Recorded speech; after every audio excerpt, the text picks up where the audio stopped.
Welcome to It Pays to Fear God. Once again, it's me, your friend, Ewaenruwa Nomaren, and I've got a heartwarming topic to discuss today, and that topic is captioned Restoring Meaning Back to Life. Science has developed over the past 100 years, as everyone in the world knows. There have been many breakthroughs and discoveries, so much data has been collected, there's so much happening in the scientific world. However, at the same time, people's lives are gradually losing meaning. 200, 300 years ago, for example, if you look at the workplace, everyone cared about each other, everyone helped each other out, you would know people's families, you would celebrate when they succeed and stuff like that. But now, if you work in many companies in this world, if you work there, you're not really a human being anymore, you're just a tool to gain more money. You're just maybe a number. You're just something that they keep in their records and they know if you're coming to work and stuff like that.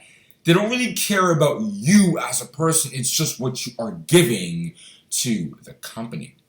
And and obviously that's just the workplace. Every single thing and every single industry in this world has its version of that. People's lives just don't really have any meaning, don't really have any purpose. They're just living, they're seeking money incessantly, and they just can't really see what their lives mean. They just don't have anything.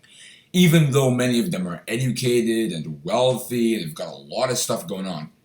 And I think spirituality is a solution to this problem. But in order to understand why it is, we have to look more into what the world has become. But before I get into that, I have a question to ask you, not necessarily related to this subject, but it is a question that we should keep in mind, especially when we are in the outside world and we are working with other people. And that question is, why can pride be a dangerous feeling as said in the Bible?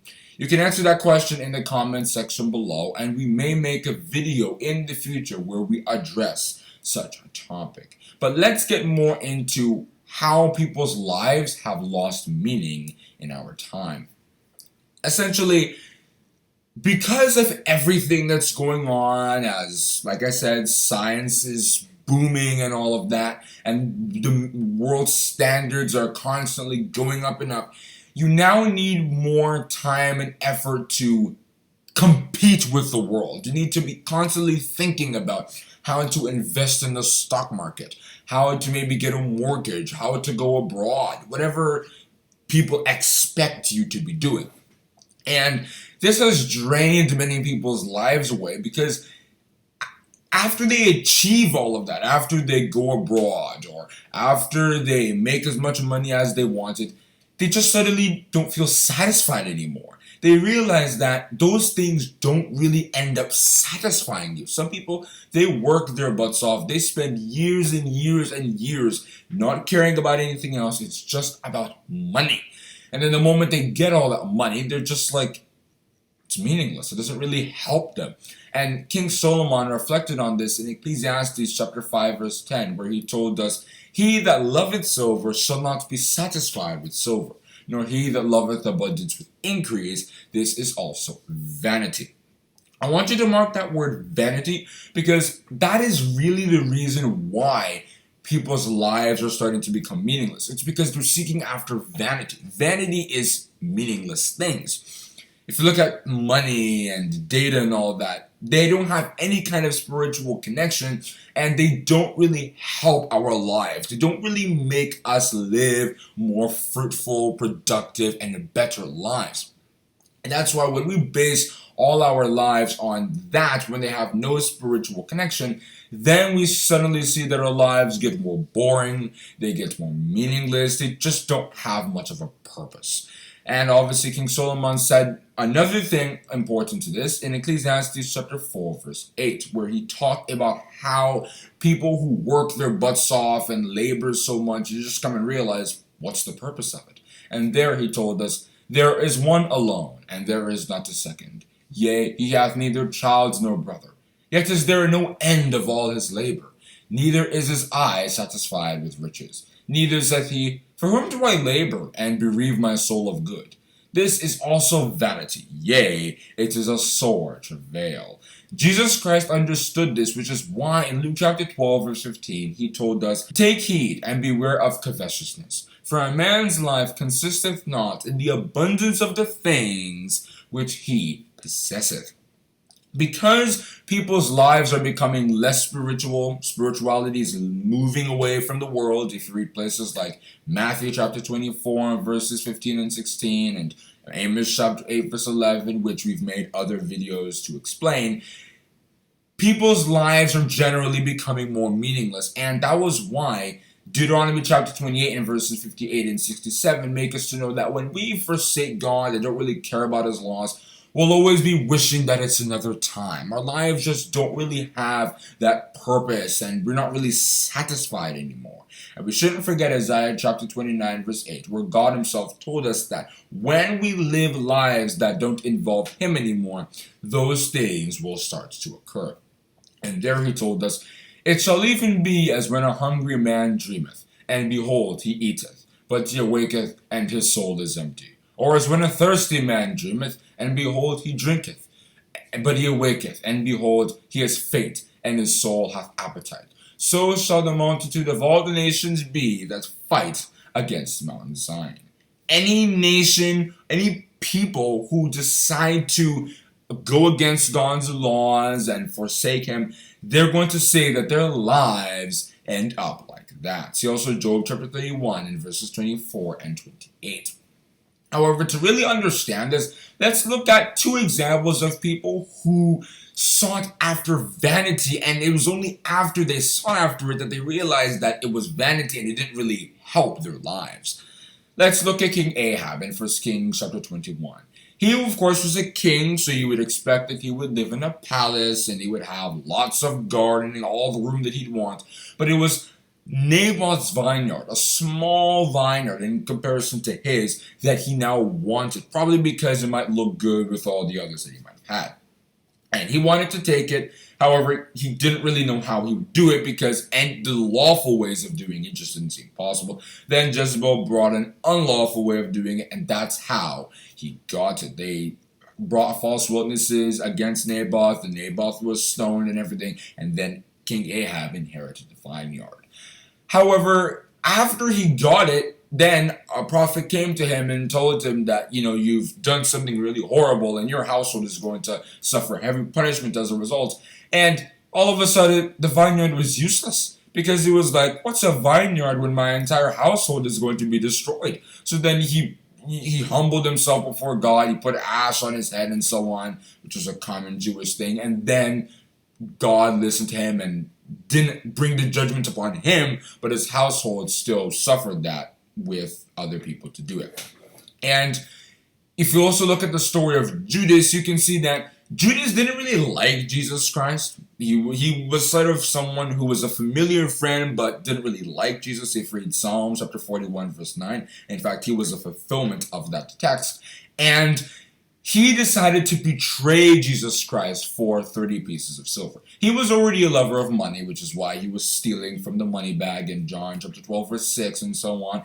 But he took that opportunity to gain some money by betraying Jesus Christ for the Pharisees.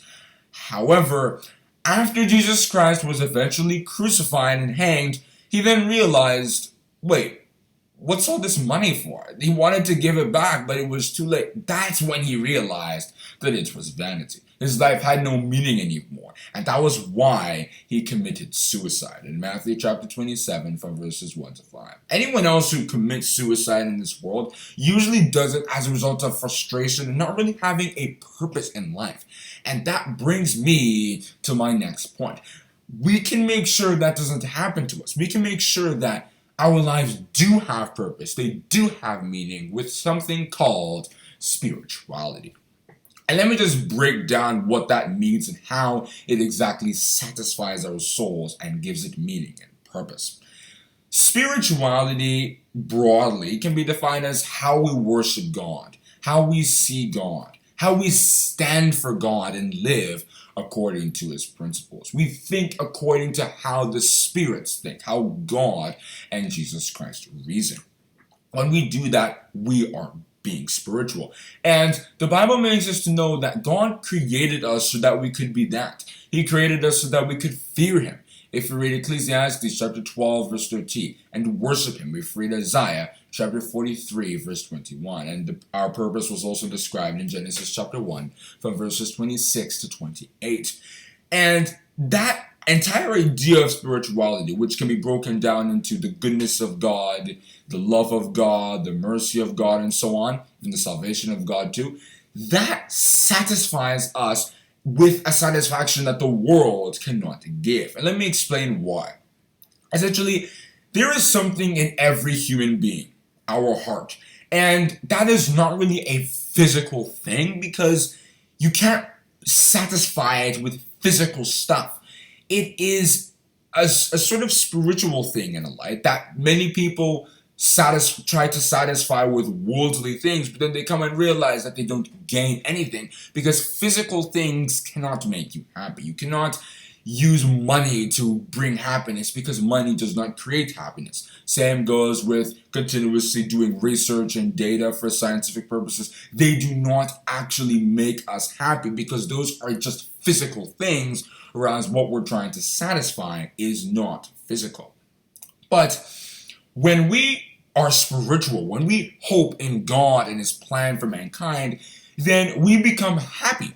Our lives gain meaning because that is not only something that's going to endure, but it gives us something to hope in. David the psalmist that talked about hoping in that, how God's plan allowed him to have hope in something. If you read Psalms chapter 119 and other places in the Psalms, you can realize that once we hope in God's salvation, we become happy. It's like we are part of something. We have a purpose, something to wait and live our lives for the future.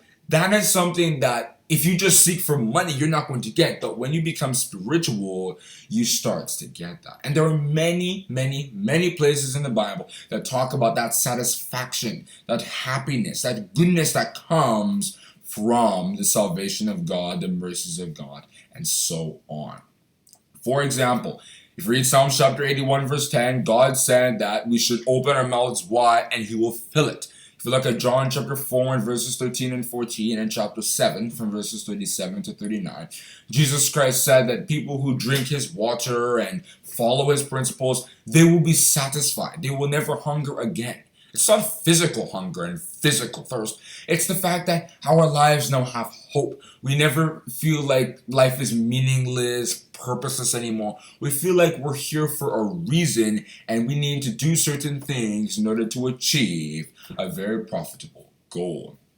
If you read Psalms chapter 36 from verses 7 to 9, David talked about how God's loving kindness and mercy satisfies him and every other person who also puts their trust in that. And there he told us, how excellent is thy loving kindness, O God!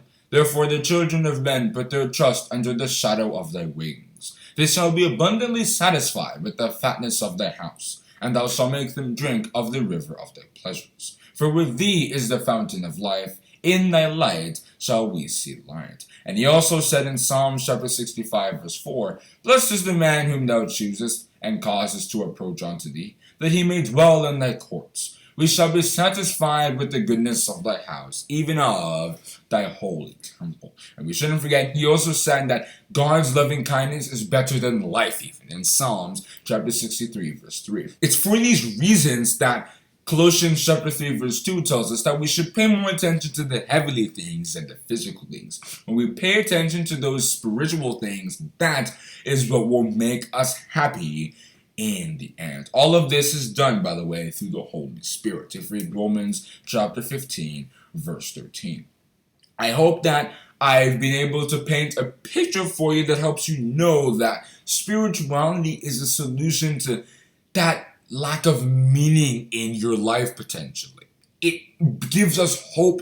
It gives us purpose. Lamentations chapter 3 verse 26 says that those who wait in the Lord, wait in his salvation, they are good people. They will benefit because when we are spiritual, then we will be satisfied and our lives will have meaning purpose. I just want to conclude with what David the psalmist said in Psalm chapter 37 and verses 18 and 19, because I believe it summarizes everything that I've been saying, specifically about how those who are upright and are spiritual will be satisfied, even if those around them aren't. And there he told us, "The Lord knoweth the days of the upright, and their inheritance shall be forever. They shall not be ashamed in the evil time, and in the days of famine they shall be satisfied." And that is where I want to stop on discussing that subject, restoring meaning back to life. I hope that you have enjoyed this video and once again maybe start to see how spirituality is indeed a solution to maybe a lack of purpose or meaning that may unfortunately be prevailing in our lives at this moment. I just want to remind you of Psalm chapter 119 in verses 36 and 37 because I feel that that might act as a prayer for some of you who are unfortunately going through some of those undesirable situations. And that place reads, "Incline my heart unto thy testimonies and not to covetousness. Keep away mine eyes from beholding vanity, and quicken down me in the way." I advise you subscribe to this channel and hit the notification bell to be notified when we make future heartwarming and entertaining discussions just like this. And check out the cards that you have in front of you right now, because those are other channels that we have that you can also look at to get more details on more specific subjects that we also discuss. And don't forget to look at the description for some of those extra nice goodies that you can find there. Have a great day, and God bless you.